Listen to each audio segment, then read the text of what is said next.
Creo que este tema de hoy está bastante interesante. Bienvenidos todas las personas nuevas, súper bienvenidos a este espacio. Por acá estamos cada 15 días hablando de temas diferentes. Y bueno, este año estamos hablando de misterios del cosmos y el tema de hoy es uno de esos temas así chéveres, de esos temas justamente resolviendo los misterios del cosmos, y este es uno de los temas que hemos escuchado por ahí, que se comentan bastante, que salen en películas, en todas partes, pero que también hay muchos errores conceptuales, bueno, muchas teorías locas que han surgido por ahí.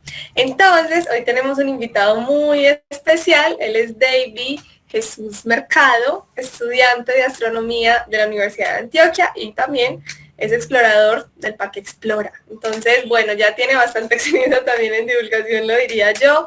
Es muy teso, es compañero de la U y bueno, muy feliz de que esté en este espacio y bueno, los dejo con David. Muchas gracias a todos por estar. Bienvenidos a este espacio. David, bienvenido.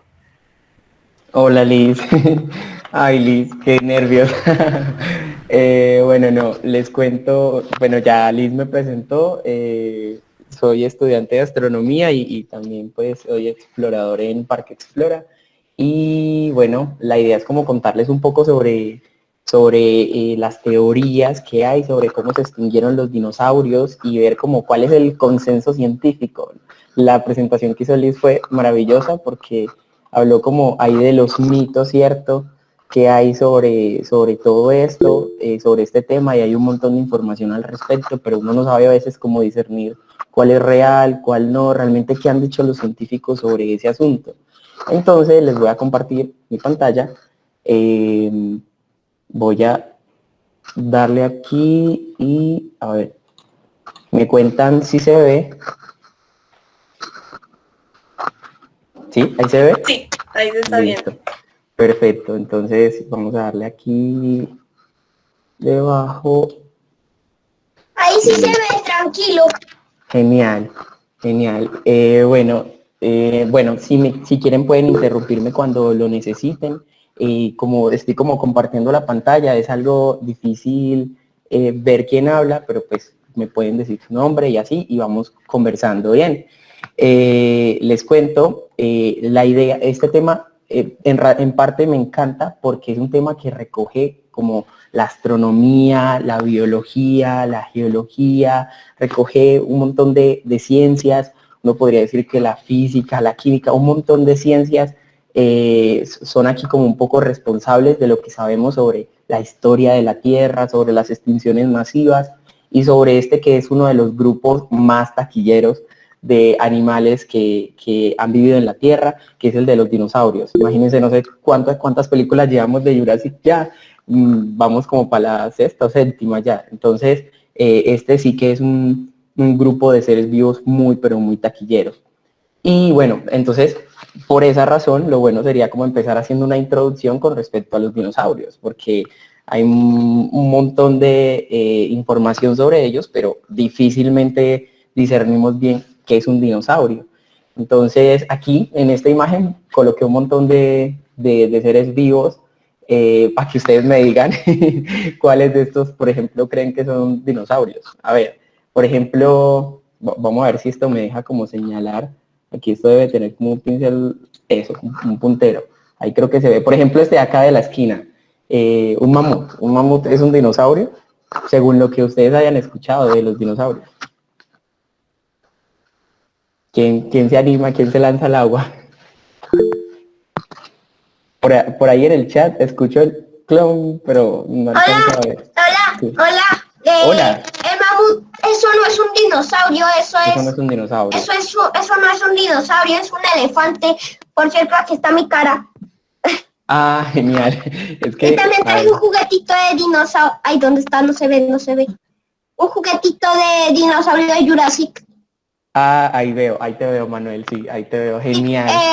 Oye, el mamut, ¿sí se han visto la era del hielo? Sí, claro. Sí, el mamut apareció, entonces no es un dinosaurio. Ok, porque aparece en la era de hielo con sí, otros ese humanos, fue ¿cierto? antes, la era del hielo, creo que fue Exacto. antes de los dinosaurios. Fue, O muy después, bien, no fue sé, después. después, antes. Fue después, exacto. Muy bien, Manuel, muchas gracias. Y estos que están aquí al lado, a ver, ¿cuál de estos, que no son el mamut, cuál de estos entonces sí es un dinosaurio? ¿Cuál es Yo no? sí sé, yo sí sé. A ver, cuéntame. Es el brachiosaurio El y el brachiosaurio, ese mosasaurio. de cuello largo. Bien. El Este, por pterodáctilo, ejemplo, el pterodáctilo es un dinosaurio, según sí. sus Ah, no, conocimientos. perdón, es una cosa prehistórica voladora, no me acuerdo Ok, el nombre. un reptil prehistórico volador. Y este de Sí, acá. Y sí. este de acá. Y ese es el mosasaurio. Exacto, muy O bien. No, sea, es es que como mi tenemos experto dinosaurio. en dinosaurios en el grupo y todo. Los otros están ahí escuchando atentos, también pueden participar. Manuel, muy bien, exacto. El pterosaurio no es un dinosaurio, aunque aparece en todas las películas de Jurassic y no nos dice que no es un dinosaurio. Y el mosasaurio tampoco es un dinosaurio. Y el cocodrilo, que pues uno le pregunta a la gente qué dinosaurios vivos existen hoy en la Tierra y le dicen un cocodrilo y curiosamente tampoco es un dinosaurio. Eh, Tampoco son descendientes de los dinosaurios, imagínense. Por ahí dice Cristian que es un descendiente. Imagínense que no. Estos grupos, estos animales de aquí, pterosaurios, el mosasaurio hace parte de un grupo de reptiles marinos que vivieron en la época de los dinosaurios y los cocodrilos tienen ancestros que vivieron con los dinosaurios y los pterosaurios son reptiles voladores que también vivieron con los dinosaurios, pero ninguno de los tres es un dinosaurio. Son cercanos, son parientes, es verdad. Quizás los más cercanos de este grupo a los dinosaurios son los pterosaurios y los cocodrilos, pero no hacen parte del grupo de los dinosaurios. Y al lado tenemos dos dinosaurios, un brachiosaurio y tenemos un colibrí, que claramente sí es un dinosaurio. Bien, tenemos un colibrí, pero podría poner a cualquier otra ave del grupo que sí son descendientes, y como son descendientes, uno podría decir que todos los descendientes del grupo hacen parte del grupo, son dinosaurios. Entonces, pues la presentación, digamos, busca como primero que identifiquemos lo que es un dinosaurio, de verdad qué fue lo que se extinguió. Ya se pueden ir preguntando si de verdad se extinguieron entonces, porque pues los colibríes todavía están en la Tierra, ¿cierto? Y los dinos en general, chicos, pues son hijos reptiles de las placas tectónicas porque en su historia hemos aprendido que no hubieran aparecido en el planeta, quizás si los continentes no se hubieran desplazado, si no se hubieran unido y separado mucho tiempo. Entonces, ese movimiento constante de la Tierra, ese planeta tan activo geológicamente en el que vivimos, ha hecho que muchas especies aparezcan y desaparezcan. Y entre esas especies estamos nosotros. Nosotros aparecemos gracias a eso. O sea que ya tenemos como algo en común con los dinosaurios. Bien, no voy a extenderme un montón ahí, pero es bueno que tengamos en cuenta de que la diversidad de la Tierra depende en sí mismo de cómo es nuestro planeta y de que nuestro planeta se está moviendo y que es geológicamente antiguo. Ahora, por acá les voy a mostrar, a ver, eso, por aquí les voy a mostrar esto que es como quien dice un corte, un pedazo de tierra de un lugar que es el río Colorado en los Estados Unidos. Y aquí vemos que cada uno de estos pedacitos de tierra que hay sobre ese corte representan un momento en la historia del planeta. Entonces esto es muy importante, chicos, porque gracias a esto es que sabemos que realmente hubo un evento de extinción hace 66 millones de años. Imagínense que cogimos uno de estos cortes de tierra y en uno de esos pedazos habían un montón de dinosaurios, un montón, huellas, de todo tipo de fósiles de dinosaurios, huellas, había fósiles de huesos, había fósiles de todo tipo, no sé, huevos, ponga un montón de cosas de dinosaurios. Y en la que estaba arriba, la capa que seguía, la de abajo un montón de cosas de dinosaurios, y en la capa de arriba, nada, en la capa de arriba nada, y de un momento a otro, como nada gradual, como poco a poco van habiendo menos dinosaurios, no. Abajo hay un montón de diversidad y arriba nada. Y entonces eso les hizo pensar a los geólogos, que son los que estudian estos cortes de tierra, que pues algo había pasado con los dinosaurios, porque no podían desaparecer así súbitamente del registro geológico, y no solo los dinosaurios, sino otras especies. Al parecer, hace 66 millones de años se extinguieron un montón de, por ejemplo, mamíferos, se extinguieron un montón de especies de plantas, se extinguieron un montón de especies marinas y se extinguieron unas especies de animales marinos que son algo famosos, que se ven como unas conchitas enrolladas, que les llaman amonites, que son algunos de los fósiles, por ejemplo, más encontrados en Colombia. En Colombia se encuentran muchos amonites.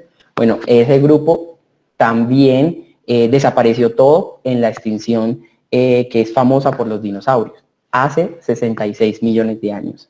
Entonces, la pregunta es, bueno, entonces si hubo una extinción, porque ahí hay evidencia, ¿cómo se extinguieron? Y aquí entonces vamos a pasar ya a las hipótesis, a lo que podría resultar quizás más nuevo para nosotros. Hay varias hipótesis. Una es que había volcanes, chicos, en toda la Tierra, y esos volcanes haciendo erupción, pues se llevaron por delante a los dinosaurios, generaron un cambio climático. Algunos, obviamente, los que vivían cerca, murieron ahí por las explosiones volcánicas, por la lava volcánica, pero en general lo que hicieron los volcanes fue cambiar el clima de la Tierra, por ejemplo, hacer que la Tierra fuera más caliente y llevaron a que se extinguieran los dinosaurios, ¿cierto? Y hay otras teorías que seguramente ustedes han escuchado, esta es la más conocida, que a los dinosaurios les cayó una roca del espacio. Entonces, lo que viene de aquí en adelante es ver eso, es ver cómo descubrimos qué fue lo que pasó con los dinosaurios.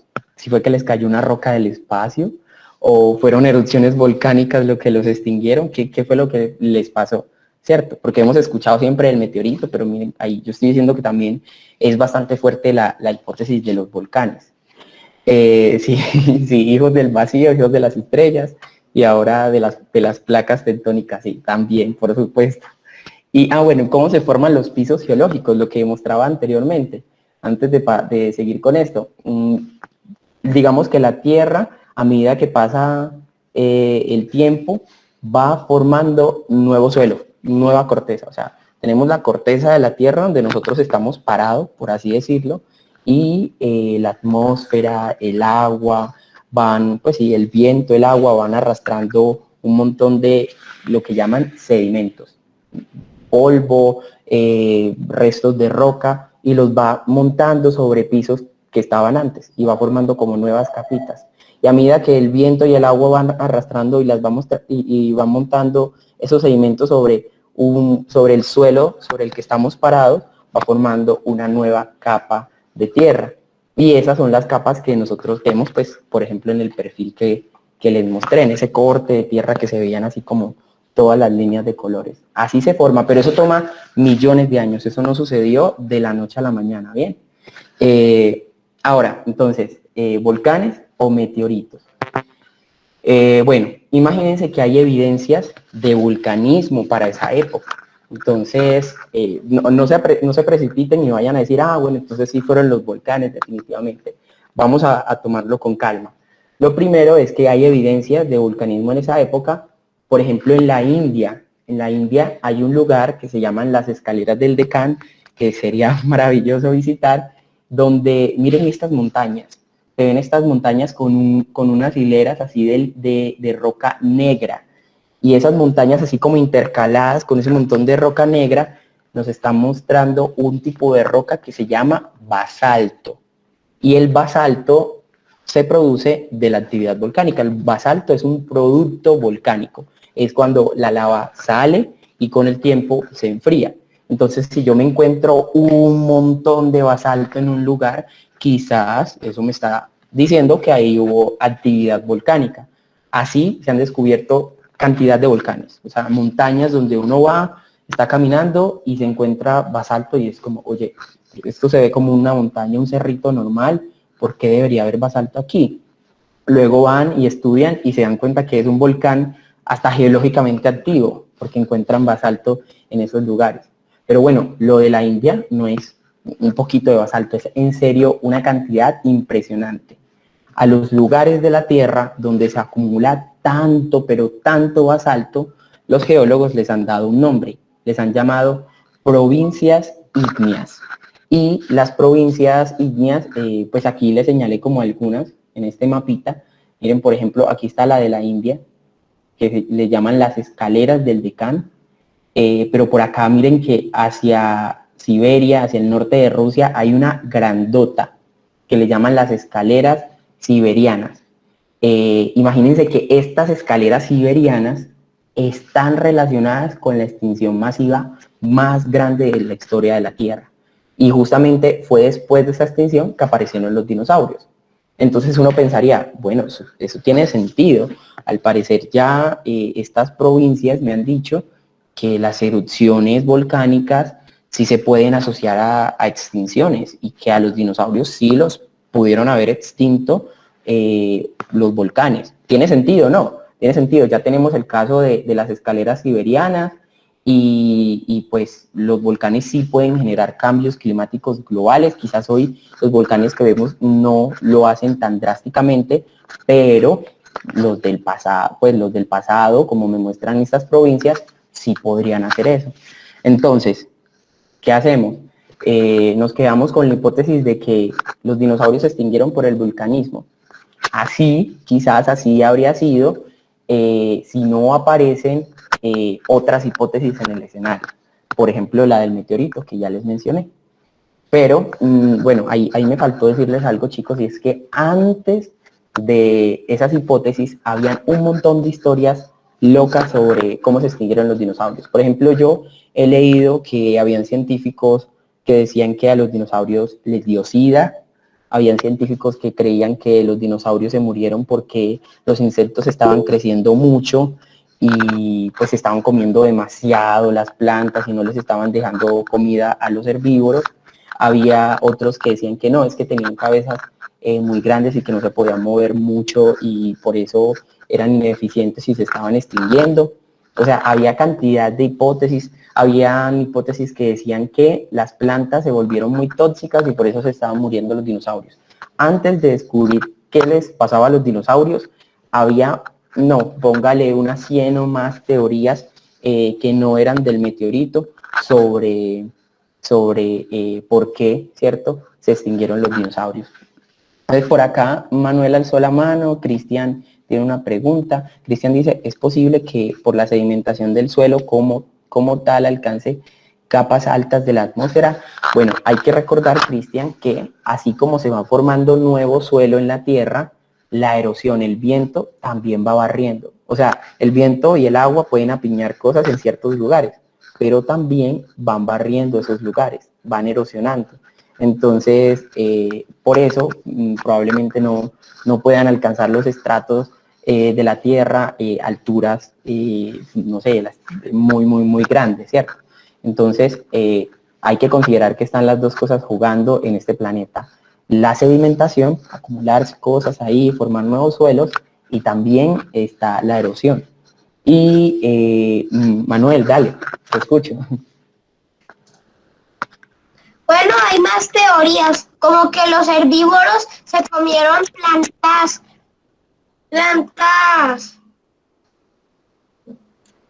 venenosas y se murieron, y los carnívoros no tuvieron nada que comer, entonces también se murieron. También Sí. hay otras que los carnívoros se comieron a todos los herbívoros y se quedaron sin comida y se murieron. Sí, es verdad, Manuel.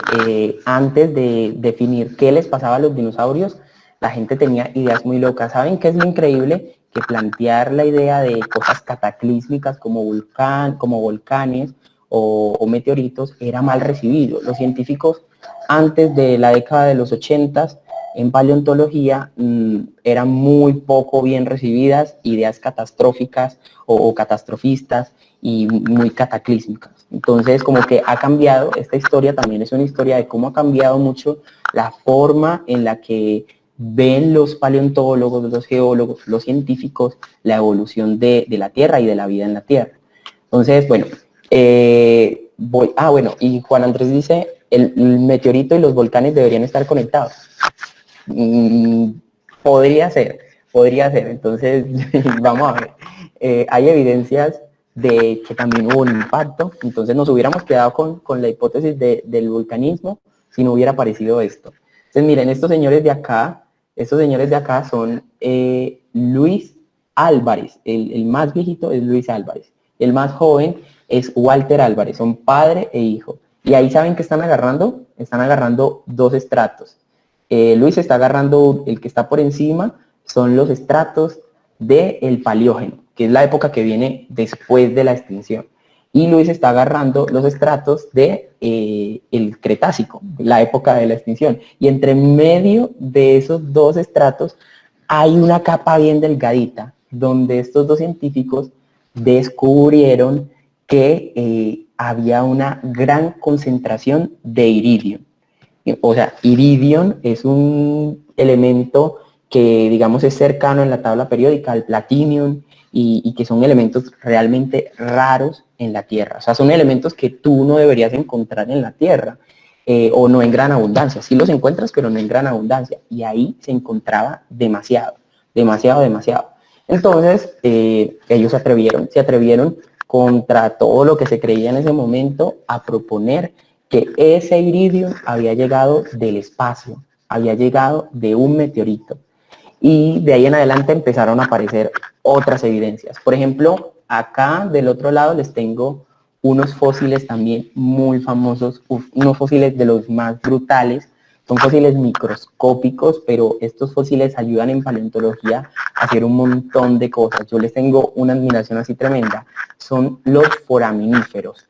Y los foraminíferos ayudan, por ejemplo, a datar el clima de la Tierra en el pasado, ayudan, por ejemplo, también a más o menos saber cómo eran los ecosistemas del pasado.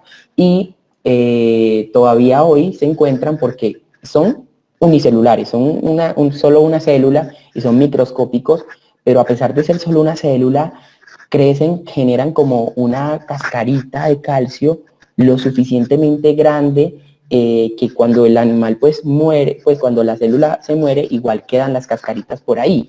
Y ellos nos ayudan un poco como a saber cómo, por ejemplo, también a saber si hubo una extinción o no. Porque, por ejemplo, en este estrato que está agarrando Walter, habían un montón de especies de foraminíferos. Y en el que está agarrando Luis, que está por encima, que es después de la extinción, ya no habían tantos fósiles de foraminíferos.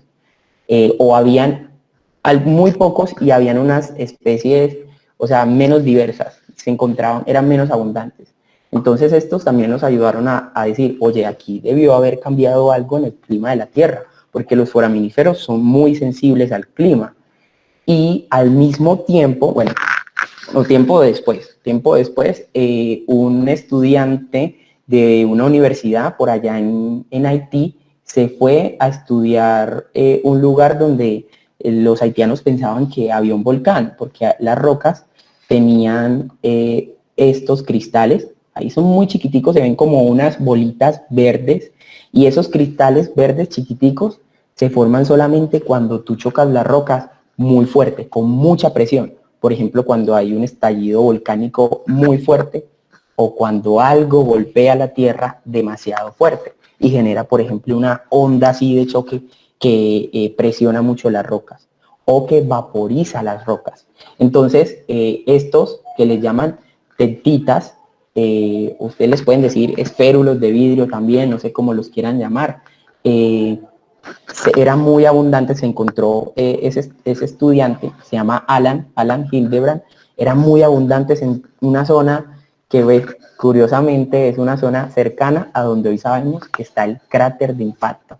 Entonces sí, estos son evidencias de que hubo un cráter de impacto y acá viene esta parte de la historia que es brutal porque en parte aquí en esta historia intervino un colombiano. No sé si sabían que un colombiano, y no cualquier colombiano, sino una científica colombiano participó en el descubrimiento del cráter de impacto de la extinción de los dinosaurios. ¡Wow! Eso es brutal. O sea, cuando yo me enteré de esto, yo dije, no, esta es mi persona favorita de todo el mundo. Literalmente yo quiero ser como ella. Ella es Adriana Ocampo. Bueno, este es el de la esquina, es Alan, el estudiante de posgrado que les dije, y a él se le atribuye como el descubrimiento de dónde estaba el cráter. A los Walters, que les mostré antes, se les atribuye que gracias a ellos sabemos que sí hubo un impacto. a Alan dónde está, pero lo cierto es que Adriana y su equipo, sus compañeros, también tienen mucha responsabilidad en que hoy sepamos dónde está ese cráter. Adriana cogió unas imágenes desde el espacio de la Tierra, cogió imágenes de la Tierra, de la península de Yucatán en México, y empezó a poner punticos en los lugares desde el espacio en los que se veían los cenotes, que son estos que están aquí al lado.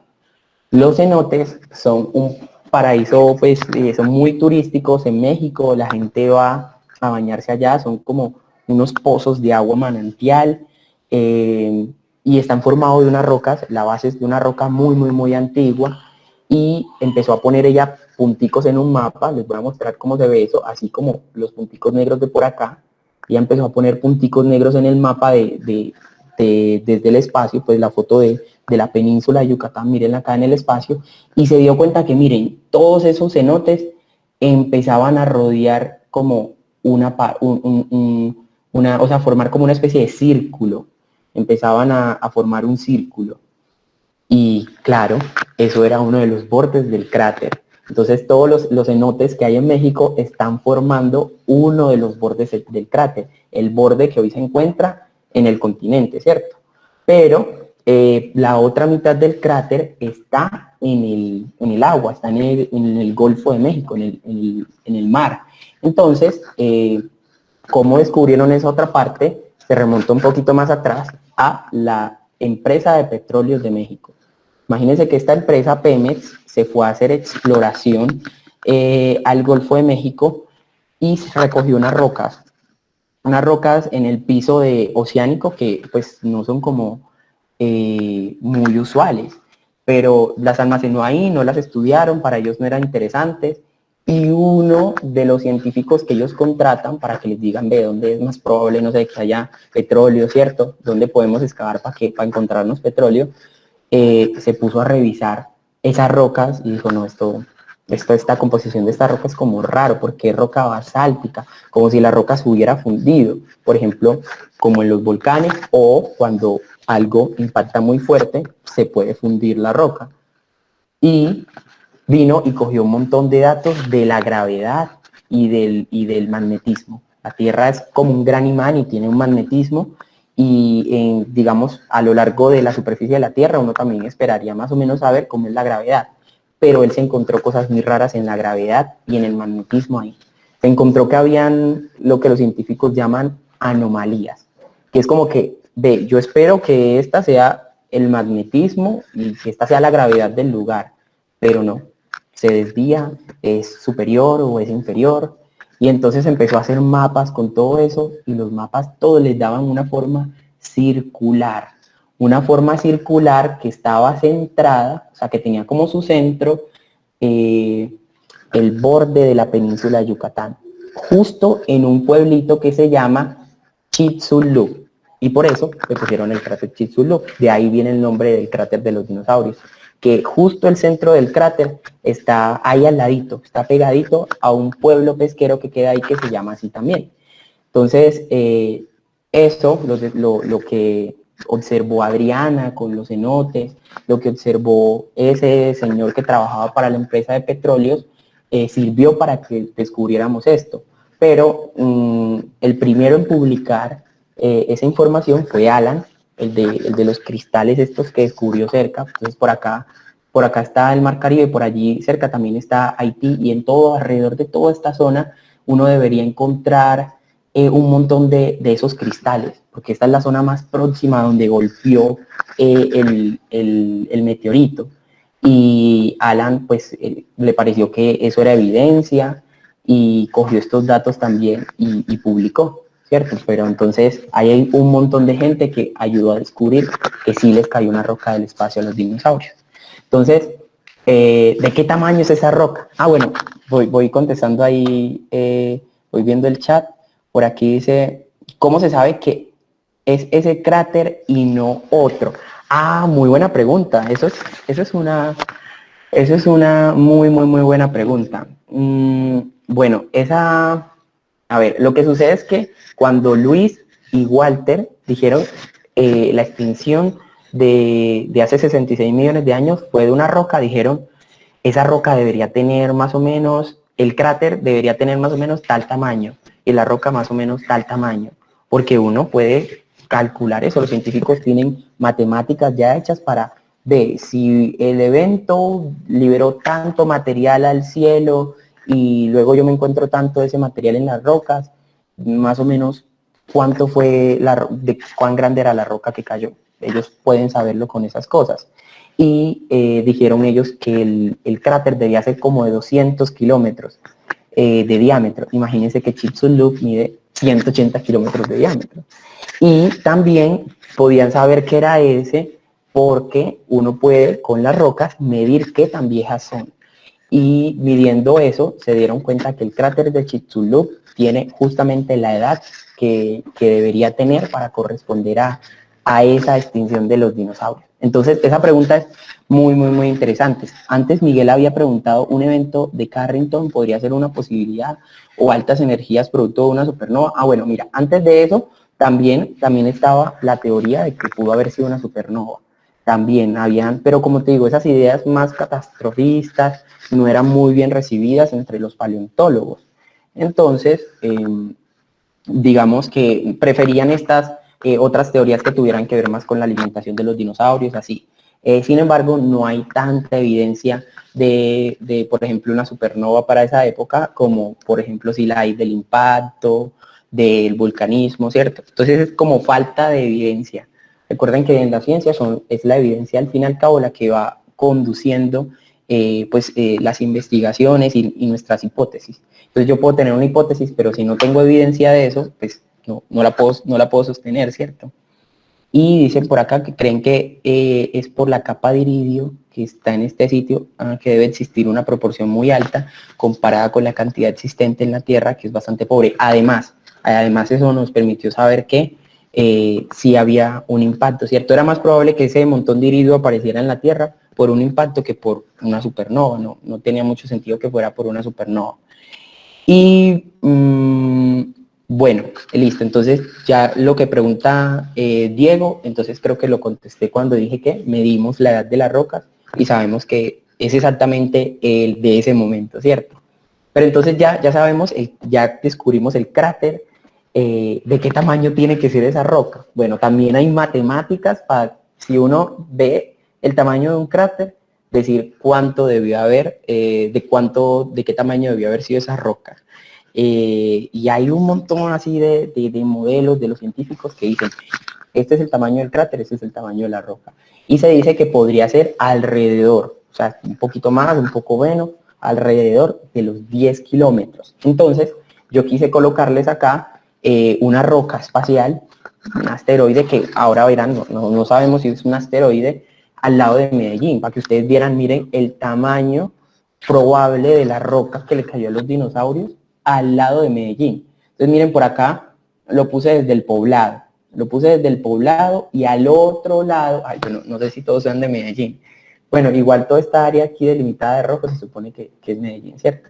Y esto por acá es el sur y por acá está el norte. Y va más o menos en diámetro desde el poblado hasta el Parque Juanes de la Paz, que ya eso es casi llegando a Bello, cubre casi todo Medellín. Entonces es realmente un cuerpo bastante grande debió haber sido, o sea, habría tapado prácticamente Medellín. Un mataplanetas, muy bien, un mataplanetas. Los cuerpos de ese tamaño son llamados así, global killers. Y lo cierto es que, como les digo, tampoco estamos seguros de qué tipo de cuerpo era. O sea, sí sabemos que es una roca que golpeó la Tierra y por tanto lo que sabemos es que es un meteorito. Entonces aquí hay algo muy importante y es que hay que diferenciar meteoritos de asteroides, de cometas. Entonces un meteorito es cualquier roca que golpea contra la superficie de un planeta, pero un cometa o un asteroide pues puede ser como la fuente de ese meteorito. Entonces es como era la roca, es la calidad de la roca antes de haber golpeado. Entonces no sabemos si ese meteorito era un cometa o un asteroide. ¿Cuál es la diferencia?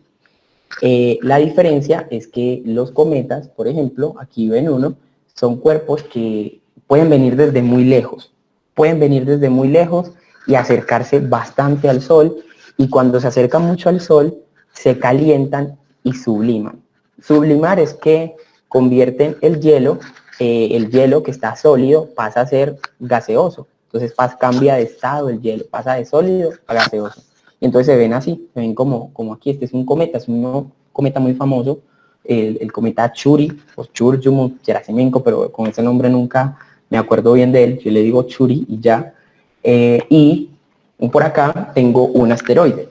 Entonces los asteroides mantienen distancias, no tienen órbitas tan excéntricas como los cometas, es decir, ellos no se alejan tanto para después acercarse bastante, no, mantienen más o menos una distancia promedio y cercana o que hace parte del interior del sistema solar, o que están, mejor dicho, en la zona interior del sistema solar, por así decirlo. Entonces, se comportan muy diferente, ya saben, estos pueden venir desde mucho más lejos que los asteroides, y estos están hechos de un montón de hielo. Inicialmente pensábamos que era un asteroide, entonces todo el mundo decía, no, es que un asteroide. ¿Por qué? Porque los NEA, que son los asteroides cercanos a la Tierra, son cuerpos que provienen en su mayoría del cinturón de asteroides que está entre Marte y Júpiter. Y entonces la gravedad de Júpiter y Saturno los perturba un poquito, los sacó del cinturón y empiezan ellos a cruzar la órbita de la Tierra. Y en uno de esos cruces, ¡pum!, podría haberle pegado a la Tierra. Entonces por eso pensábamos, debió haber sido un asteroide perturbado por la gravedad de Júpiter, Saturno o otro planeta. Lo sacaron de su órbita y lo mandaron cerca a la Tierra, y en uno de esos pasos cercanos a la Tierra golpeó a la Tierra. Pero los cometas de periodo largo, los que vienen de muy, muy, muy lejos, también podrían ser candidatos porque cuando se acercan mucho al Sol, te fracturan. Imagínense que los cometas se acercan tanto al Sol que la gravedad del Sol los rompe, y algunos de esos pedazos salen disparados en diferentes direcciones, y los científicos creen, dan como los cálculos, que pudo haber sido uno de esos pedazos los que le pegaran a la Tierra. Entonces, pues, ¿qué fue? ¿Cuál es el asesino de dinosaurios? Todavía no lo sabemos bien, ¿cierto? No sabemos si fue un asteroide o un cometa. Es una de las cosas sin resolver todavía. Pero entonces, ¿qué podemos ir concluyendo hasta acá? Que sí cayó un meteorito. Si fue un asteroide o un cometa, no lo sabemos, pero hay muchas evidencias de que cayó, sabemos dónde cayó, hemos estudiado un montón ese evento, y hay un montón de evidencias también de los fósiles de dinosaurios y otras especies que nos dicen que eso pasó, ¿cierto? Que hubo una extinción. Pero también hay que decir que hubo volcanes. ¿Por qué hubo volcanes? Porque, como les dije, miren que la provincia ígnea, la roca esta que se forma con el material de los volcanes de la India, es de la misma época de la extinción de los dinosaurios. Y es una extensión de tierra bastante grande, y con toda esa lava y ese material que soltó ese volcán, entonces también pudo haber generado un cambio climático en la Tierra. Bueno, ¿con cuál de las dos teorías nos quedamos? ¿Se acuerdan que Juan había dicho por ahí por el chat de que probablemente podrían tener una conexión? Bueno, eso no está 100% probado, pero hay algunos científicos que tienen la idea de que podría haber una conexión. O sea, se sabe que los volcanes empezaron a hacer erupción antes de que cayera el meteorito. Entonces, habían ya erupciones volcánicas continuas en esa parte, en la India, antes de que cayera el meteorito. Pero notaron algo los científicos, que cuando caía el meteorito, había más actividad volcánica después del meteorito, como si el meteorito hubiera generado unas ondas de choque en el manto de la Tierra y hubiera motivado el vulcanismo de la Tierra. Y entonces, al parecer, se disparó el vulcanismo, el de la India, el del Deccan, después del impacto del meteorito. Entonces, sí puede haber ahí una relación, ¿cierto? Y a todo esto, para acabar, ¿dónde quedaron los dinosaurios? ¿Cómo les fue a los dinosaurios en ese momento de la extinción, en ese episodio? Pues bueno, claramente los dinosaurios que vivían cerca de la zona, adiós, volando todo, ¿cierto? Porque las ondas de choque, los maremotos y tsunamis, los terremotos de magnitud 10 o 11, imagínense, Si en la Tierra en tiempos modernos no hemos registrado nunca un terremoto de magnitud 10 y esos pudieron haber sido de ese tamaño. Todos los eventos los incendios forestales, explosiones subsecuentes que vinieron después de eso, todas esas cosas pudieron pasar, ¿cierto? Por el choque del meteorito.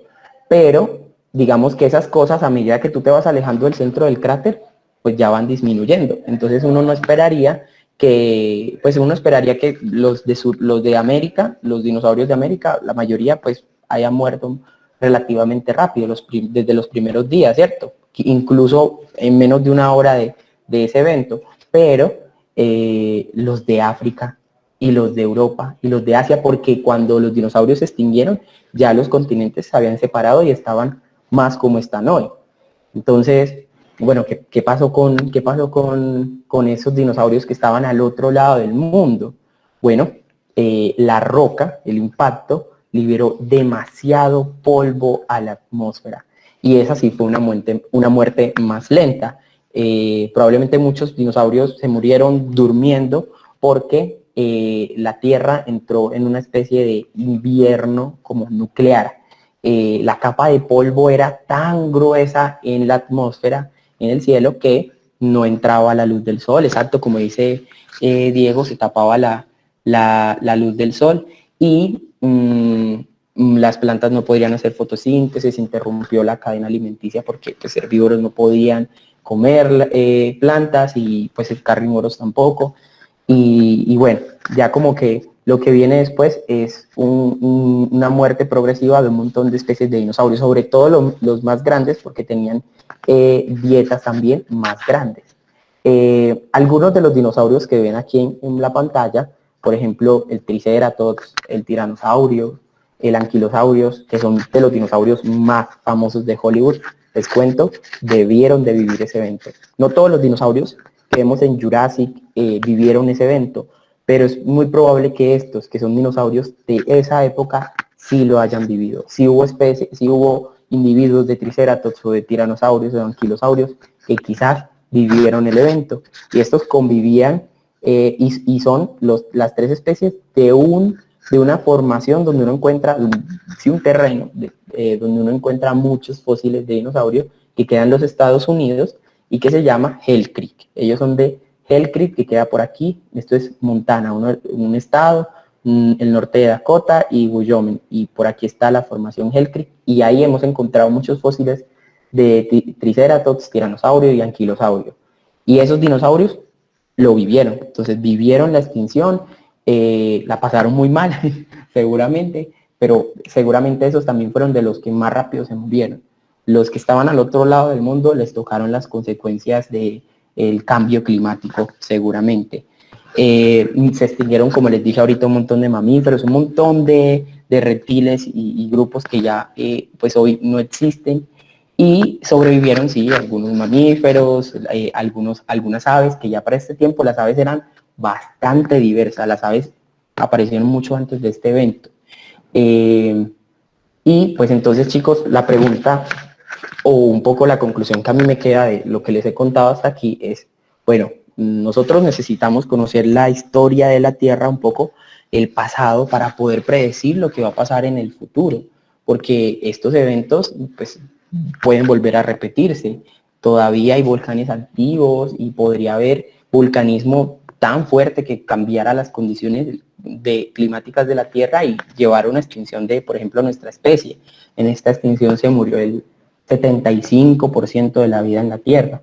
Bueno, ¿qué hay que hacer? ¿Qué hay que hacer como para poder, no sé, prevenir que esas cosas pasen? Igual van a pasar, pero para poder quizás gestionarlas en un futuro, pues hay que hacer geología, chicos, hay que hacer paleontología, hay que hacer biología, hay que hacer astronomía, hay que hacer ciencia, porque todas las otras áreas de la ciencia aportan y ayudan un poco a conocer la historia de la Tierra y nos ayudan a prepararnos para gestionar todos esos riesgos de vivir en un planeta biológicamente activo y también en un escenario cósmico donde pues no estamos exentos de catástrofes que vengan del espacio, como los NEAs de los que ya hablamos, ¿cierto?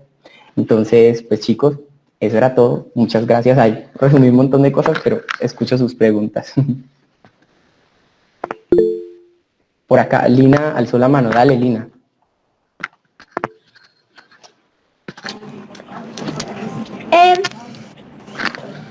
Hola, mi nombre es Mateo y tengo una duda. Claro, Mateo, cuéntame. ¿Qué un meteorito puede eh, puede brillar si es de hielo? Ah, perfecto. Cuando hablé de los cometas, ¿cierto? De pronto, Mateo, te refieres a eso. Cuando hablé de los cometas, dije que brillaban, ¿cierto? Un poco, y se veía como bastante brillante. Voy a devolverme aquí a la imagen del cometa. El hielo, imagínate, Mateo, refleja muy bien la luz del sol. Me voy a devolver por acá, aquí. Refleja muy bien la luz del sol y los cometas están hechos de hielo y por eso pueden ser así de brillantes. Y cuando se acercan al sol, pues reciben mucha más luz del sol, o sea, pueden reflejar mucho más y entonces uno los puede ver así. Entonces se pueden ver muy, muy, muy brillantes en el cielo. También, bueno, eso en el caso de los cometas, pero sin importar si es un pedazo de cometa o si es un pedazo de asteroide, cuando entran a la Tierra, Mateo, tienen que, antes de golpear la superficie de la Tierra, pasar por la atmósfera de la Tierra, por el aire en la Tierra. Y el aire de la Tierra los calienta. Y si tú calientas mucho algo, esa cosa va a brillar. Entonces, cuando esas rocas están entrando a golpear a la Tierra, brillan mucho porque el aire las calienta y se ven como meteoros. Entonces, cuando uno ve una roca que está entrando camino a golpear a la Tierra, pero no la ha golpeado todavía, los astrónomos le llaman a eso un meteoro, que es diferente al meteorito, porque el meteorito golpea la Tierra. El meteorito ya es cuando golpea la Tierra. Algunos meteoros ni siquiera golpean. Se calientan tanto allá cuando van a entrar a la Tierra que simplemente pues se desintegran todos, ¿cierto? Y ninguno de esos pedacitos llega a golpear la Tierra. Entonces esa es una diferencia entre meteoros y meteoritos. Los meteoritos golpean la Tierra, los meteoritos brillan mucho, pero se quedan así en el aire y brillan porque se calientan. Bien, Mateo, creo que ahí contesté tu pregunta. Sí, gracias. A ti, Mateo, muchas gracias. Manuel, ¿habías alzado la mano? Dale, Manuel, te escucho.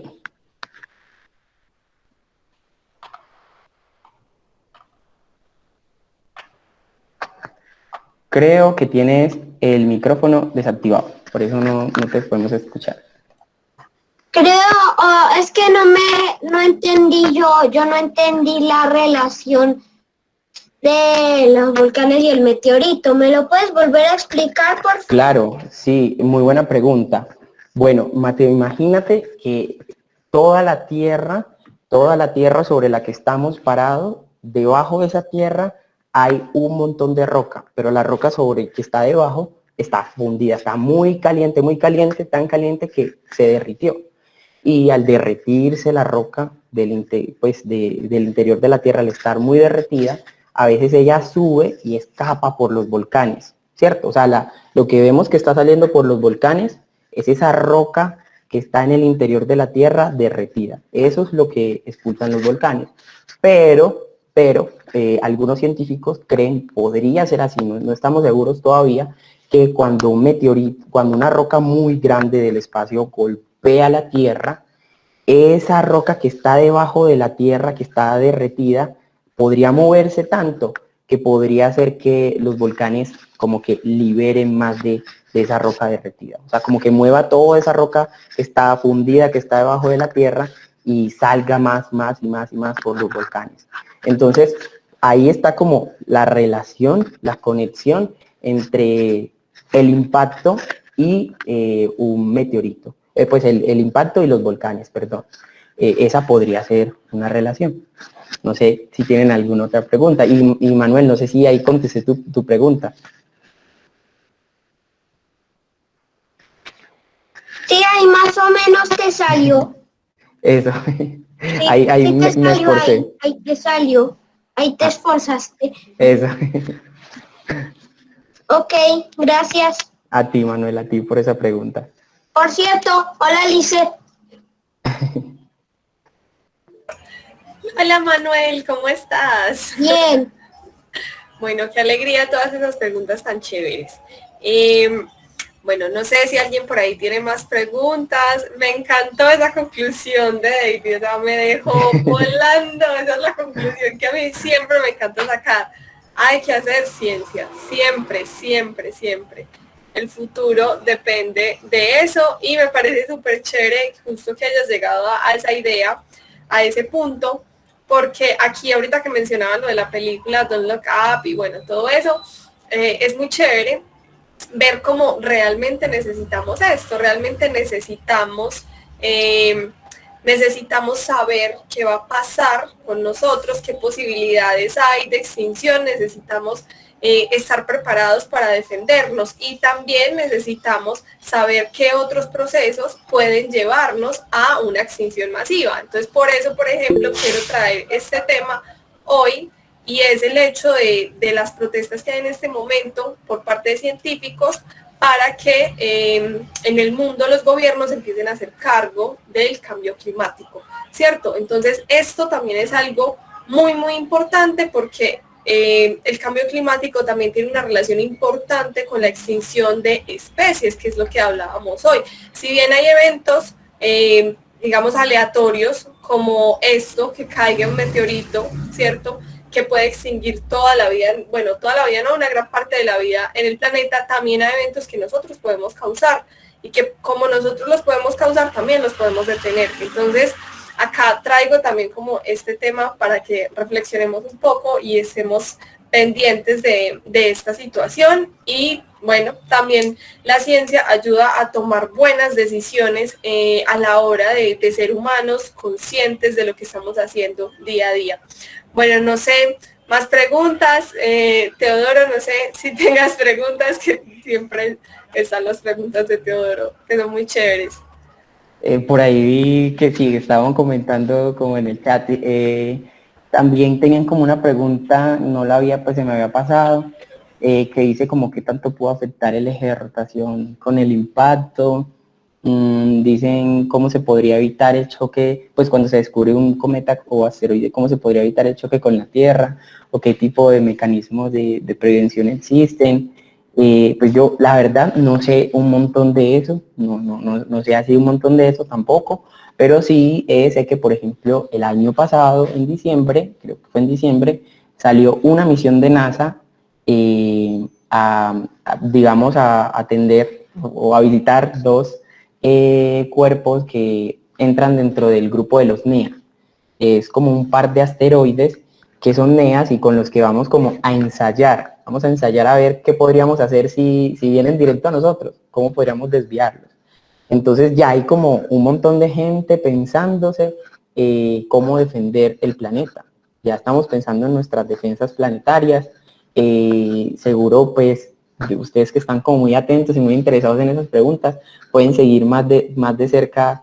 La misión se llama DART, D-A-R-T, y pues hay, yo sé, otras iniciativas dedicadas a eso. ¿Cómo afectó pues el eje de rotación ese impacto?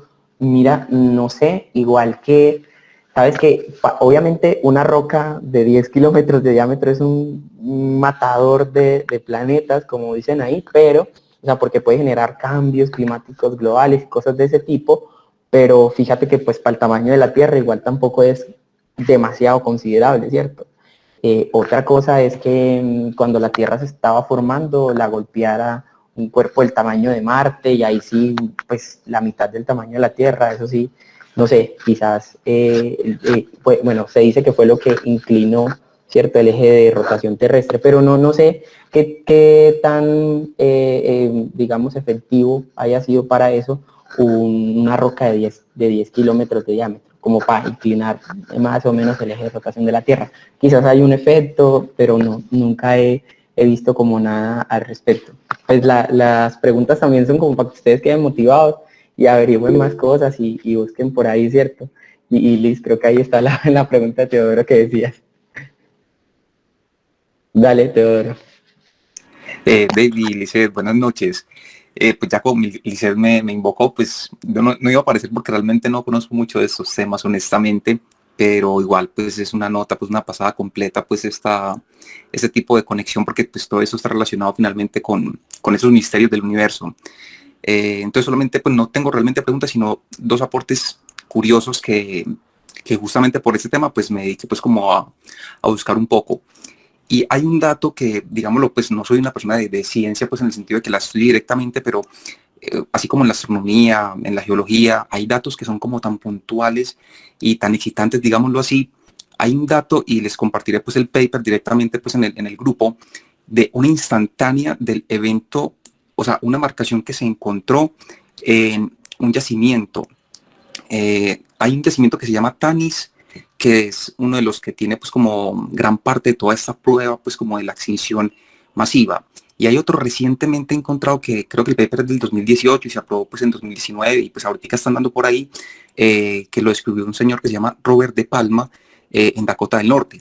Y se supone que es pues de lo que dice el paper, que es una instantánea del momento de la extinción, porque o sea, es un punto específico donde quedó gran material, así como nos estabas comentando ahorita, no sé, cadáveres de peces, trozos de roca fundida, agallas, dientes de cierto tipo de peces, pues que tienen como incrustadas, pues como todo ese tipo no sé, material de la explosión pues, del meteorito, del choque, en fin. Y lo más impactante de eso es que ellos en el paper como tal dan algo que es para mí interesante, y es que hay un punto de que ellos se extinguieron justamente en la primavera del hemisferio norte.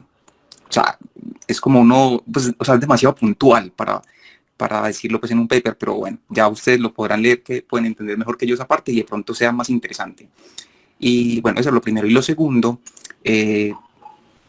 no sé, pareciera que es muy crítico una extinción, obviamente por culpa de un asteroide que te caiga, un meteorito que te impacte, pues mejor dicho, y me llevó a pensar entonces cómo habían sido las extinciones anteriores.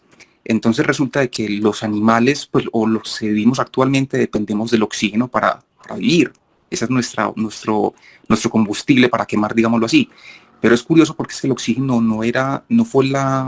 pues no existía en gran cantidad en los orígenes de las demás especies. El oxígeno era veneno para otras especies y el dióxido de carbono era un material bastante propicio para la vida de otras especies como tal, hasta que aparecemos nosotros y hasta que aparece pues como toda esta gran parte mejor dicho, cuando pasó lo de la gran oxidación, que es lo único que sé pues como en ese momento. Entonces ese oxígeno es el que catapulta la aparición de otro tipo de seres vivos y pues por último nosotros en esa base. Entonces es muy interesante porque pues esa es peor todavía, esa gran oxidación, que lo que pasó pues con los dinosaurios. Entonces mejor como pensando eso, porque entonces finalmente nosotros estamos llevando a la Tierra justamente a repetir esa forma de extinción a gran escala y peor que si te cae, pues como te digo, el meteorito. Y ya, esa era pues como el aporte que quería hacer, y felicitarte pues David, porque realmente muy chévere toda esta información con respecto a la extinción de los dinosaurios, y debería repetirse o alargarse o hacer más, no sé, una temporada completa de esa parte, porque es que es muy bacano por toda esa conexión astronómica que esto tiene. Y le dices, no, nuevamente muchísimas gracias. No, muchas gracias a ustedes, Liz, y todos por la invitación y por esas palabras, no, muy lindos todos, la verdad. Pues Liz, de pronto comento una cosa de lo que dijo Teodoro que me pareció muy interesante. Pues les tengo como una recomendación de un texto que a mí me gusta mucho para revisar sobre este tema, por si quieren como sea, hay de todos los niveles, hay de quiero aprender un poquito de dinosaurios, pero así como más leer y pues que como que no sea tan profundo, pero que sea como narradito, como un cuento, como una historia, que es una forma muy bonita de aprender ciencia, pues contando historias. Y es entonces un libro de Steve Brusate que se llama, ¿cómo es que se llama por aquí? El libro de Brusate. Vengan y se los muestro que lo tengo abierto aquí. Les voy a... auge y caída de los dinosaurios, pero les voy a compartir para que como que vean por si les interesa, ¿cierto? Y ya hay otro que tengo pues aquí a la mano que también me gustaría como mostrarles. Ay, creo que ahí no lo ven, ¿cierto? Porque estoy compartiendo esta pantalla. Entonces voy a dejar de compartir un momentico y les voy a mostrar. Aquí, compartir. Listo, aquí está Auge y Caída de los Dinosaurios. Es una lectura, pues está en español también. Es una lectura muy chévere, es como narrado. Fue como mi primer acercamiento al mundo de los dinosaurios. Y por otro lado, pues como que esta recomendación, este sí es en inglés y no lo encontraban como traducción, para los que quieran ir como un poco más a fondo con el tema de los dinosaurios. Y es Dinosaur Revolution. Dinosaur Rediscover, perdón. Él aquí tiene un libro entero, un capítulo entero, perdón, ahí se hizo un bucle ahí, tiene un capítulo entero dedicado a la extinción. Y entonces ahí da ese dato y explica, yo todavía como que me deja como un poquito,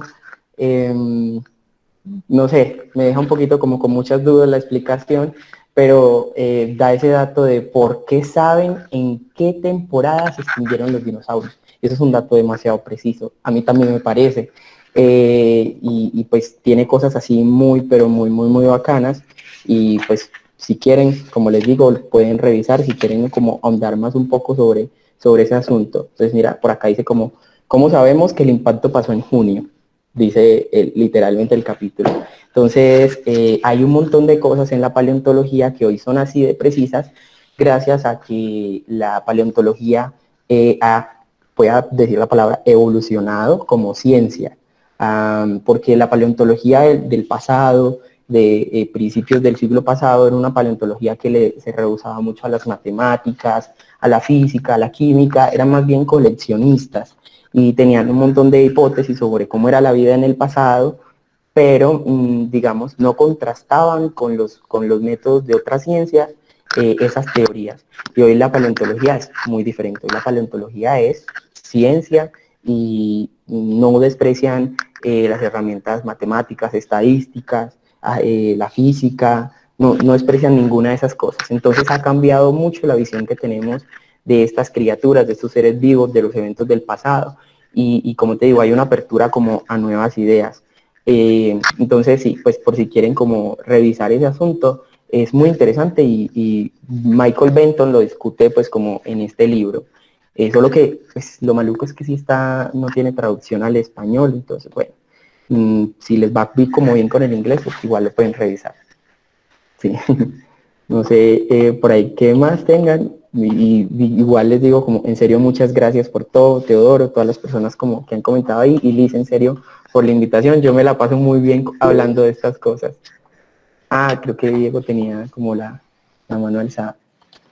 Era para decir algo, que en los meteoritos, una pregunta que hicieron en el chat, la mejor forma de evitar un impacto contra la Tierra es acelerarlos o ralentizarlos, porque la forma de que choque la Tierra y el meteorito tiene que ser que el meteorito vaya a cierta velocidad, no puede ir más rápido porque si no pasaría cerca, pero no chocaría porque ya habría pasado la órbita de la Tierra.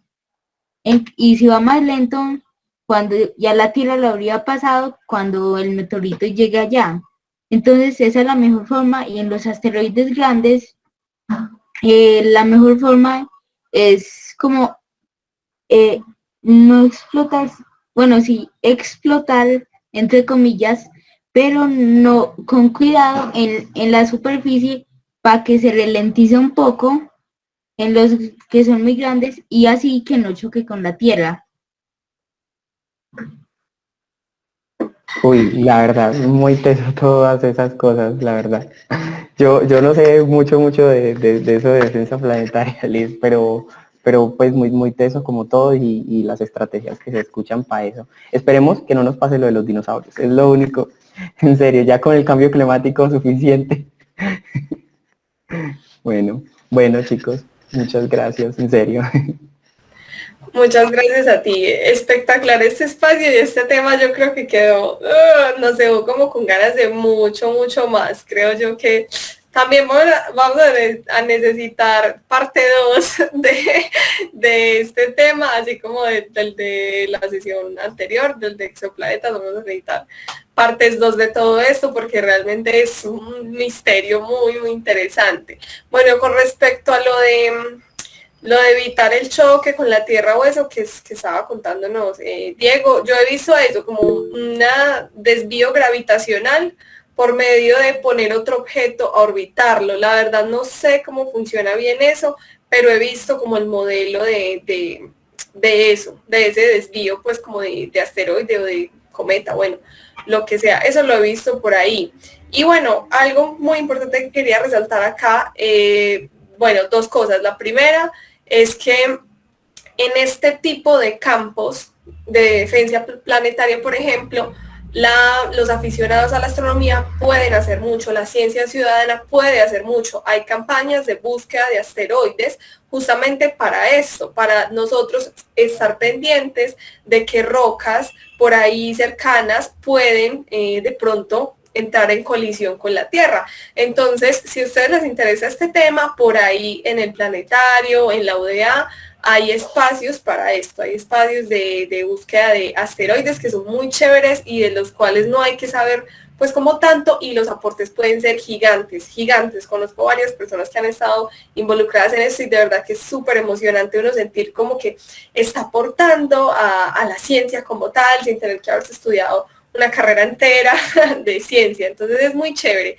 para resaltar eso, que todos a la final somos científicos, todos a la final podemos hacer ciencia. Entonces, bueno, ahí les dejo como ese datico. Y por otro lado, también quería resaltar, pues lo que hablaba ahorita David, de que la paleontología se unió a la matemática, bueno, la física, la química, y ahí quería yo resaltar el hecho de que la ciencia es una construcción general, es una construcción grande de conocimiento y de pasito a pasito ir armando el rompecabezas de la vida no, bueno, del universo entero, ¿cierto?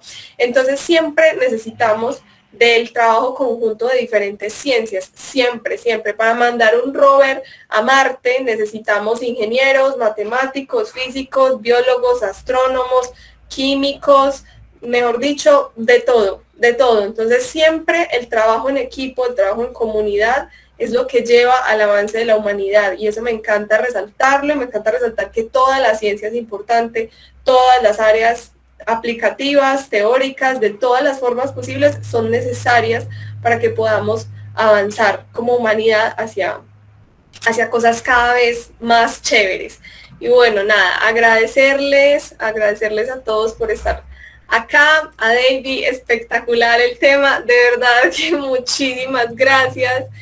Y bueno, recordarles, ¿cierto? Que por acá en Caos nos estamos viendo continuamente, nos veremos dentro de 15 días, no sé qué tema quieren, de hecho pueden sugerirnos qué tema quieren. Para este sí no tengo como invitado especial planeado. No, sí tengo, de hecho sí tengo por ahí un invitado especial, lo había olvidado. Bueno, va a tener un tema bien chévere, entonces prepárense, pero igual vayan sugiriendo también. Nos pueden escribir al Instagram, a mí me pueden escribir también, al grupo, lo que quieran, qué temas se les ocurren para tratar sobre misterios del cosmos. Entonces, bueno, por aquí nos estaremos viendo dentro de 15 días. Quiero aprovechar en un momentito para compartirles que estaré dictando este curso para niños de 8 a 12 años en el Planetario Medellín en mayo. Este sí es virtual. Bueno, por cosas de la vida, este lo voy a tener que hacer virtual, aunque estaba muy amañada con los presenciales, pero bueno, este va a ser virtual. Y nada, es turismo por el vecindario solar, para chicos, bueno, por si conocen por ahí niños interesados, o si ustedes mismos son niños interesados en este tema, por acá les dejo la información. Y también se agradece cualquier intención de compartir la información. Y bueno, muchas gracias a todos por estar acá, por venir, a David especialmente, espectacular la charla, mil gracias a todos. Y bueno, ahora sí me despido, una feliz noche para todos, muchas gracias a todos. Chao, chao Liz, te cuidas. Chao, Gracias. hasta luego. Chao. Chao Manuel. Eso, apoyen mucho para capítulo 2, Sí, sí. apoyemos, damos voto. Y también apoyen para Proyecto de la Gravedad después del 15 días. Gravedad. Gravedad. Ok. Muy buenas. Podríamos, ¿cómo es? Si logramos ser un grupo muy grande y la verdad logramos trabajar en equipo, tal vez